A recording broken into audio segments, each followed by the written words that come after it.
स्वागत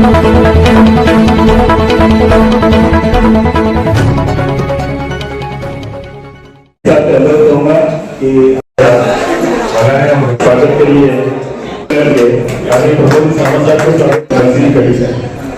जिंदाबाद जिंदाबाद भाजपा जिंदाबाद जिंदाबाद जिंदाबाद। बंधुओं, इस देश के राष्ट्र नायक हैं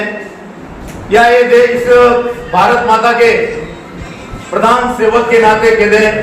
एक ऐसे व्यक्तित्व के धनी का जन्मदिन का ये पखवाड़ा जो चल रहा है, ऐसे हमारे प्रधानमंत्री जी माननीय नरेंद्र भाई मोदी जी के इस जन्मदिन के पखवाड़े के अनुसार इस अपने प्रबुद्ध जन नागरिक सम्मेलन आज आयोजित किया गया है। मैं इस अवसर पर आप सभी पधारने वाले प्रबुद्ध जनों के चरणों में निवेदन करता हुआ आपका स्वागत और अभिनंदन करता हूं। आप सब पधारे, मैं निवेदन करना चाहता हूं कि जो प्रबुद्ध जन यहाँ पधारे हैं, भारतीय जनता पार्टी की जो नीति है और भारतीय जनता पार्टी का जो सिद्धांत है और एक कर्तव्य निष्ठा के आधार पर भारत माता के इस सेवा के रूप में ये भारतीय जनता पार्टी का ये जो ये जो सिद्धांत चल रहा है, बंधुओं, आप प्रबुद्ध जन के आशीर्वाद से ही हमारे ये जो भारतीय जनता पार्टी के जो इतने भी सिद्धांत है, हम आपके माध्यम से उस जनता तक पहुंचाना चाहते हैं कि जो हमारे भारतीय जनता पार्टी के कर्तव्य और सिद्धांत किया है। आज हम देख रहे हैं कि आज देश में एक ऐसा वातावरण निर्माण हुआ है, एक ऐसे इस महान तपस्वी व्यक्ति के द्वारा जो कि आज हम इस विश्व में इस भारत का डंका बज रहा है और भारत माता का जो प्रचंड जो विश्व में लहरा रहा है, एक ऐसे व्यक्तित्व के धनी आज नरेंद्र भाई मोदी जी का जो व्यक्तित्व और अपने विचारों से आज देश को अवगत करा रहे हैं। इस भारत माता को परम वैभव पर पहुंचाने के लिए आज आप और हम सब आज माननीय प्रधानमंत्री नरेंद्र भाई मोदी जी के नेतृत्व में जिस प्रकार का इस देश में एक आमूलचूल परिवर्तन होने जा रहा है, बंधुओं, आइए हम उनके साथ में उनसे कंधा मिलाकर आज उनको शक्ति प्रदान करें। माता जी जय, भारत माता जी जय, भाजपा जिंदाबाद जिंदाबाद जिंदाबाद। भाजपा। आत्मनिर्भर भारत के बारे में जैसे आप सबको मालूम है कि हमारे देश के यशस्वी प्रधानमंत्री आदरणीय मोदी जी ने जिस तरीके से भारत को आत्मनिर्भर बनाने के लिए विभिन्न क्षेत्रों में जो काम किया है, उस बारे में आप सबको जानकारी है। वास्तव में आत्मनिर्भर भारत का अभियान मैं अब हमारे बीच में हमारे हरदिया जिले के महामंत्री जी और जीएसटी के जिला सेक्रेटरी भारती प्रसाद से अनुरोध करूंगा कि बताने और विगत 4-5 दिनों से जीएसटी को लेकर के जिस तरह से आपने पूरे शहर में कार्यक्रम आयोजित करवाए हैं, उसको ध्यान में रखते हुए और आगे हमको क्या करना है उसकी पूरी विस्तृत से बताएं। सम्मानित जिलाध्यक्ष जी, आदरणीय सांसद महोदय, सम्मानित अतिथिगण, हमारे पर विराजमान सभी पार्टी के वरिष्ठ जन, कार्यकर्ता, मुझे जीएसटी के लिए निर्देशित किया गया है। सब इस बैठक के अंदर सेवा पखवाड़े के निमित्त एकत्रित हुए। दिनांक 17 तारीख से 2 अक्टूबर तक सेवा पखवाड़ा का आयोजन केंद्रीय नेतृत्व और प्रदेश नेतृत्व के आदेशित हम सारे कार्यक्रम कर रहे हैं। जीएसटी रिफॉर्म क्या है? हालांकि मुझे बहुत शॉर्ट में ही आपको बात बताना है। एक देश एक कर 2000 से माननीय अटल बिहारी वाजपेयी जी की सरकार तब थी, तब जीएसटी की शुरुआत हुई और विभिन्न गतिविधियां चलते हुए कांग्रेस की सरकार ने जीएसटी लागू करने के लिए लोकसभा में भी प्रस्ताव रखा, लेकिन वह प्रस्ताव राजनीतिक कारणों की वजह से सफल नहीं हो सका। 2017 में 2014 में प्रधानमंत्री देश के मोदी जी बने और 2017 में इस एक देश एक कानून जिसे अपन जीएसटी का नाम देते हैं, वह लोकसभा की रात्रि को ध्वनि मत से पारित कराकर इस देश में विभिन्न करों से छुटकारा देने के बाद एक देश एक कानून के निमित्त जीएसटी लागू किया गया। कांग्रेस ने इसका बहुत विरोध किया, लेकिन कांग्रेस का काम है विरोध करना। जब कांग्रेस की अध्यादेश ला रही थी तब वो अच्छा था, लेकिन जब बीजेपी लाई तो वह बुरा हो गया, गलत हो गया। ये कार्यकर्ता बंधुओं और हमारे इस सम्मेलन में बताने हुए सभी महानुभावों की जानकारी में होना चाहिए। मेरा आपसे निवेदन है, देश के प्रधानमंत्री जी पूरे विश्व के अंदर यह पहला भारत देश है कि जिसमें जीएसटी रिफॉर्म को लेकर इतनी पहली बार छूट दी गई है। और बहुत सारी जो रोजगार की जिंदगी में चीजें आती है, मैं बहुत गर्व के साथ कह सकता हूं, छोटी छोटी चीजें, दूध, ब्रेड, स्टेशनरी, उन चीजों पर जीएसटी फ्री कर। अब ये बात अगर आपको पता नहीं होगी तो हम जनता को या लोगों को कैसे समझा सकेंगे। यहाँ पर वो समाज के लोग भी बता रहे हैं, मैं उनसे भी निवेदन करना चाहता हूँ, अपनी समाज की बैठकों के अंदर भी देश के प्रधानमंत्री जी को धन्यवाद आभार का पत्र निश्चित रूप से आप भेजें। 56 जीएसटी काउंसिल की बैठकें हुई 2017 के पश्चात, 56 जीएसटी काउंसिल की बैठकें हुई और उस 56 जीएसटी काउंसिल की बैठकों के अंदर निरंतर जनता के फीडबैक के आधार पर, व्यापारियों के फीडबैक के आधार पर, जनप्रतिनिधियों के फीडबैक के आधार पर उन बैठक काउंसिल की बैठकों के अंदर जीएसटी को कम किया गया या जीएसटी कानून जो लागू किया गया उसमें परिवर्तन किया गया। यह देश का पहला ऐसा विधेयक था जिस पर 56 जीएसटी काउंसिल की बैठक और अभी भी समाप्त नहीं हुई है। प्रधानमंत्री जी ने जो जीएसटी रिफॉर्म लागू किया है, बहुत सारी जो 4 स्लैबों के अंदर टैक्स लागू होता था, 5%, 12%, 18% और 28%, और एक ऐसा स्लैब जैसे उदाहरण के लिए शराब, तब इस पर विशेष 40% का जो टैक्स है वह लागू होगा ही, ऐसा प्रधानमंत्री जी का भी कहना है और उस जीएसटी के प्रावधान के अंदर भी है। अब जो 4 स्लैब थे 5%, 12%, 18%, 28%, उसको कम कर 2 स्लैब में कर दिया 5% और 18%। अब जो 28% जिस चीज पर टैक्स लगता था, अगर मान लो वो 5% हो जाता है तो आप कल्पना करो कि कितना रुपया कम हो जाएगा। एक मध्यम वर्गीय परिवार के घर पर कम से कम 10 से 15 हजार रुपए महीने का फर्क पड़ेगा। अब ये बात हमको घर घर तक पहुंचानी है, यह बात हमको समाज के सभी लोगों तक पहुंचानी है। जब पार्टी के द्वारा निर्देशित कार्यक्रमों के निमित्त जीएसटी का अभियान चलाया जा रहा है, व्यापारी बहुत खुश है, लेकिन अभी भी बहुत सारी ऐसी चीजें हैं जिस पर कुछ भ्रांतियां हैं।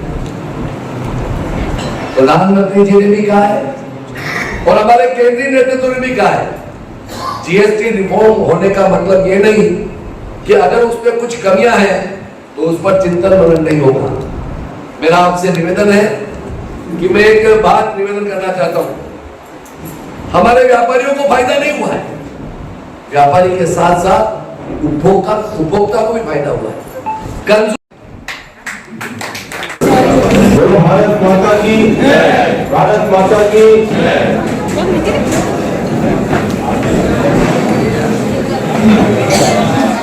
और मुझे से कुर्सियों और कहूंगी, कुछ कुर्सियों लगा दो, एक बार लाकर आवाज आएगी, एक बार कुर्सियां लगा दो। एक बहुत बड़ा काम देश के प्रधानमंत्री कोई कार्यक्रम हाथ में लेते ना, उसके पीछे जरूर कोई कारण होता है। इससे हम सबको रोजगार के साधन तो उपलब्ध होंगे, लेकिन कहीं हमारे जो छोटे छोटे मंझले उद्योग है, हमको बताता है जिस प्रकार से हाथी को और खिलौना उद्योग के बारे में जाना जाता था, कहीं धीरे धीरे वो लुप्त होता गया। लेकिन देश के प्रधानमंत्री ने नारा दिया हम भी भारतीय जनता पार्टी के कार्यकर्ताओं से आह्वान करना चाहते हैं और मंडल अध्यक्ष यहाँ विराजमान है, विदेशी वस्तुओं की होली निश्चित तौर से जलानी चाहिए और स्वदेशी के लिए एक शपथ पत्र और शपथ हमको हाथ में लेने चाहिए, ऐसे देश के प्रधानमंत्री जी का आह्वान भी है। स्वच्छता अभियान के बारे में मैंने बता ही दिया। सांसद खेलकूद प्रतियोगिता के बारे में माननीय सांसद महोदय बताएंगे, लेकिन एक कार्यक्रम इस कार्यक्रम में है नहीं है, लेकिन मन में मेरे एक चीज भी आई कि इसी माह के 21 अक्टूबर को जनसंघ का स्थापना दिवस है। हम प्रयास करेंगे कि उन मां भारती के वीर सपूतों को जिन्होंने इस पार्टी के लिए समय भी दिया, समर्पण भी दिया, अनेक कष्ट वो भोगे, उन्होंने जेल यात्रा भी की, और ऐसे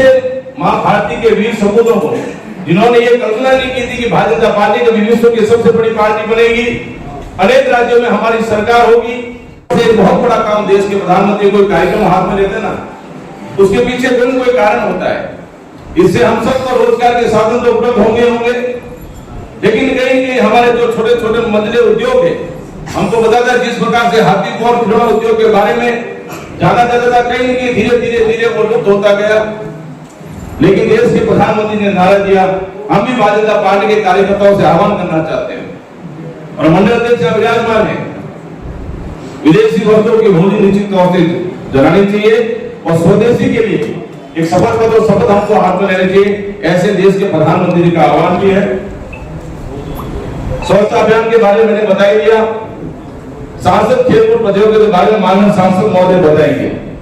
लेकिन एक कार्यक्रम इस कार्यक्रम में है नहीं है, लेकिन मन में मेरे एक चीज भी आई कि इसी माह के 21 अक्टूबर को जनसंघ का स्थापना दिवस है। हम प्रयास करेंगे कि उन मां भारती के वीर सपूतों को जिन्होंने इस पार्टी के लिए समय भी दिया, समर्पण भी दिया, अनेक कष्ट वो भोगे, उन्होंने जेल यात्रा भी की, और ऐसे मां भारती के वीर सपूतों को जिन्होंने ये कल्पना नहीं की थी कि भारतीय जनता पार्टी कभी विश्व की सबसे बड़ी पार्टी बनेगी, अनेक राज्यों में हमारी सरकार होगी। के पुरोधाओं का जिन्होंने आपातकाल के अंदर जेल में हो सकता है हमारे बीच में नहीं है, लेकिन ऐसे वरिष्ठ लोगों का कार्यक्रम भी 21 तारीख को हम कार्यक्रम का आयोजन करेंगे और उस कार्यक्रम का नाम वटवृक्ष समारोह रखने का ऐसे मन में भाव आया, वो अच्छा कार्यक्रम भी होगा। हम उनका अनुभव भी निश्चित तौर से सुनने का प्रयास करेंगे कि कैसे कष्ट के दिन थे और कैसे उन्होंने विभिन्न परिषद में काम किया, जब सत्ता का लोभ नहीं, पद का लोभ नहीं, सरकारें हमारे नहीं, कुर्सी का मन में भाव नहीं कि कहा कुर्सी हमको मिले कि मिले, पद हमको मिले कि मिले, उन सबसे नए कार्यकर्ताओं को कहीं सीखने का मौका मिलेगा और हमको भी सीखने का मौका मिलेगा। 21 तारीख को ठीक सूची सारी बनेगी। एक बार पुनः हृदय गहराई से मेरे भारतीय जनता पार्टी के समस्त कार्यकर्ताओं का, जो समाज के जो योद्धा पुरोधा यहाँ पधारे हैं, मैं हृदय गहराई से आप सबका आभारी व्यक्त करना चाहता हूँ और आभार भी व्यक्त करना चाहता हूँ राजस्थान के यशस्वी मुख्यमंत्री भजनलाल जी का। भारतीय जनता पार्टी द्वारा पूरे देश में सेवा पखवाड़ा के साथ देश की जनता को मिला जीएसटी रिफॉर्म के रूप में विभिन्न रचनात्मक कार्यक्रमों के माध्यम से भारतीय जनता पार्टी अनेक कार्यक्रमों की रचना और उसके माध्यम से जनता से सीधे संवाद का कार्य कर रही है। मैं एक बार तुषार जी हाथ जोड़ के निवेदन है, आपके पास कुछ रावत जो हमारे सांसद है और जिन्होंने के समस्त घटनाक्रम को और ऐतिहासिक दस्तावेज की क्रियान्वित जो देखा है, आज हमारा मार्गदर्शन करेंगे। हमारे सांसद आदरणीय चुल्लाजी गरासिया साहब जो भी संसद में उपस्थित रहे, इन सब कार्यक्रमों को देखा, उनका भी हमको मार्गदर्शन मिलेगा। और आज हमको खुशी है कि हमारे विभिन्न क्षेत्रों में, विभिन्न प्रकोष्ठों में, प्रकल्प में और समाज के विभिन्न आयामों कह सकता हूँ जो आगे अग्रणी होकर के हमारी विचारधारा को प्रेषित करने का काम कर रहे हैं। साथ ही हमारी विचारधारा के साथ साथ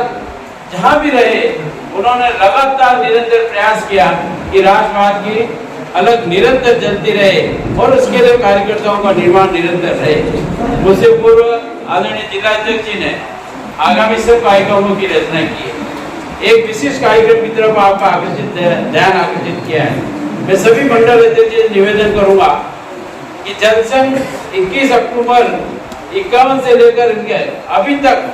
आपको जो आपके मंडल क्षेत्र में, वार्ड क्षेत्र में, पंचायत क्षेत्र में वह कार्यकर्ता जिनको आज हम स्मरण करने से भूल रहे होंगे, पर आप व्यक्ति से शक्ति केंद्र बूथ के माध्यम से उन तमाम नामों का संकलन करें। उन सब का अभिनंदन निश्चित रूप से होगा, क्योंकि उनकी खून पसीने की मेहनत से कारण से संपूर्ण भारत का दिखता हुआ सिद्ध भारतीय जनता पार्टी का आज हम सबको दिखाई दे रहा है। मैं आपके माध्यम से इस नवरात्रि के शुभ अवसर पर शुभकामना के साथ आदरणीय मोदी जी का आभार व्यक्त करता हूँ कि उन्होंने मेवाड़, वागड़ और मालवे के क्षेत्र को जोड़ते हुए जो हमारी माई, हमारी हार्टलाइन कही जाती है इस क्षेत्र की, वहां पर जिस परियोजना का उन्होंने कल शिलान्यास किया, उसका निश्चित रूप से सामाजिक आर्थिक दृष्टि से हम सबको यूनियन के माध्यम से हम सबको लाभान्वित होगा। हम मोदी जी का किन शब्दों में आभार व्यक्त करें, क्योंकि भाई भारत जी ने पूरी रिपोर्ट आज हमारे बीच में रखी और उसमें इस बात का जीएसटी रिफॉर्म के माध्यम से जो हमको सौगात मिली है, पर हम एक अरावल दस्ते के सेतु हैं, इसको हम आम जन में कैसे ले जाएं, इसके निमित्त भाई पारस जी सिंह भी, भाई तगत सिंह जी, जो दोनों अभियानों के अपने यहाँ के संयोजक हैं, प्रभारी हैं, भाई मनोहर जी चौधरी और हमारे दोनों समन्वयक राजकुमार जी और महेंद्र जी, मैं इनसे निवेदन करूंगा कि आज जो हमारे यहाँ उन संस्थाओं के, समाज के और विभिन्न प्रकार के जो समाज में चल रहे आयामों की प्रमुख उपस्थित है, इनसे संपर्क कर छोटी छोटी गोष्ठियां अधिक से अधिक हो, क्योंकि अभी प्रमुख जी सम्मेलन में इसका विशेष आग्रह किया, बड़े सम्मेलन हो या न हो, पर हर वर्ग की गोष्ठी हो और हर वर्ग की गोष्ठी में हमारे वक्ता जाए और संपूर्ण विषय को उनके बीच में रखें कि इस देश के यशस्वी प्रधानमंत्री ने समाज को क्या दिया है और उसके माध्यम से हम कैसे लाभान्वित हो सकते हैं और कैसे लाभान्वित किया जा सकता है। इसके लिए हम कोशिश करेंगे कि कोई वर्ग नहीं छूटेगा, जिसके जहाँ प्रतिनिधि आज यहाँ विराजमान है, उन सब का निश्चित रूप से हम प्रयास करेंगे। उनके माध्यम से अनेक संगोष्ठियां और विशेष जो आग्रह प्रदेश है कि हम अधिक से अधिक होर्डिंग लगाएं, अपने व्हाट्सएप पे लिखें, जहां आप लिख सकते हैं लिखे कहें, परंतु धन्यवाद प्रधानमंत्री जी का इस निमित्त अधिक से अधिक प्रयास करें कि हम सब उन विषयों को लेकर के आदरणीय प्रधानमंत्री जी का धन्यवाद ज्ञापित करें कि उन्होंने आजादी के बाद आर्थिक आजादी में सबसे बड़ा महत्वपूर्ण कार्य हम सबको दिया है और पूरे देश की जनता को एक बहुत बड़ी राहत जो भी भाई पारस जी ने और भाई जगत सिंह जी ने आपके बीच में रखी है, उसको हम सबको बताया। मैं इस अवसर पर ही हमारा आज सौभाग्य थोड़ा सा इस कार्यक्रम की रचना परिवर्तन करते हुए कि आज मुझे बहुत इस बात का गर्व है कि हमारे बीच में जो सदैव हमारे साथ रहे, हमारे मार्गदर्शक रहे, जिन्होंने हमारे साथ काम किया और समाज के अनेक आयामों में उन्होंने एक विशिष्ट स्थान प्राप्त किया। मैं आज चाहूंगा कि हम ऐसे 5 जो हमारे प्रबुद्ध जन के एक कह सकते हैं रोल मॉडल हैं, उनका आदरणीय दोनों सांसद जी और हमारे जिलाध्यक्ष जी से प्रभारी से निवेदन है कि सम्मान किससे हो उसका महत्वपूर्ण नहीं है। सम्मान हमारे लिए है कि इन्होंने पूरे इस मेवाड़ का नाम पूरे देश में रखा। ऐसे में 5 व्यक्ति विशिष्ट व्यक्तियों के सम्मान के लिए आदरणीय दोनों सांसद जी से निवेदन करता हूँ, जिलाध्यक्ष जी, प्रभारी जी से कि एक बार खड़े होकर के मैं 5 का नाम और कर्तव्य ध्वनि से स्वागत अभिनंदन करें। ऐसे ही हमको हर क्षेत्र के कार्यक्रम की संरचना करनी। मैं सर्वप्रथम सम्मान कराने के लिए निवेदन कर रहा हूँ डॉक्टर उमा शंकर जी, जो अनेक विश्वविद्यालयों में हमारे युवा मोर्चा सहकारिता से लेके अनेक दायित्वों का इन्होंने निर्वहन किया। आज ये प्रबुद्ध जन सम्मेलन आपको हम प्रतीक मानते हुए प्रेरणा स्रोत मानते हैं। आपका स्वागत और अभिनंदन। हमारे दोनों सांसद जी आपका अभिनंदन कर रहे हैं। मैं आप सबसे निवेदन कर एक बार तालियों का स्वागत अभिनंदन। दूसरे सम्मान के लिए हमारे गुरुजी रहे, हम सबके अग्रज रहे, बहुत सौम्य और शालीनता के साथ जिन्होंने कुलपति का पद भी निर्वहन किया, पर आज भी निरंतर समाज की सेवा कर रहे आदरणीय गुरुजी एमएल कालरा साहब का भी उनका स्वागत अभिनंदन करें। आप दोनों ने प्रोफेसर से कुलपति का जो सफर है वो आज इस मेवाड़ की जनता के आशीर्वाद से और सबका एक कह सकते हैं कि गौरव के रूप में उसकी प्राप्त किया।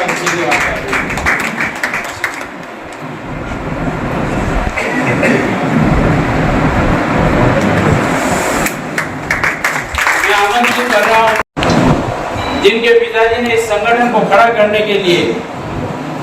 हमारे शहर में जिस तरह से मेहनत की और समाज विशेष में भी और इस शब्द की क्रियान्विति के साथ बदलने का प्रयास किया और सार्थकता दिलाई कि जब हमने आजादी के समय कहा था कि शरणार्थी आ रहे हैं, इनको जगह देने का प्रयास करो, नहीं, वो पुरुषार्थी थे जिन्होंने अपने पुरुषार्थ से स्वावलंबन और स्वाभिमान जो आज मोदी जी की आवाज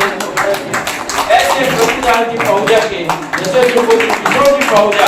जो निरंतर किए के क्षेत्र में वहाँ मार्गदर्शन कर रहे हैं और आपका भी स्वागत है। प्रभुलाल जी आ लीजिए ना, सबकी बात किशोर जी पिताजी के ले आप निरंतर आज के कानून के क्षेत्र में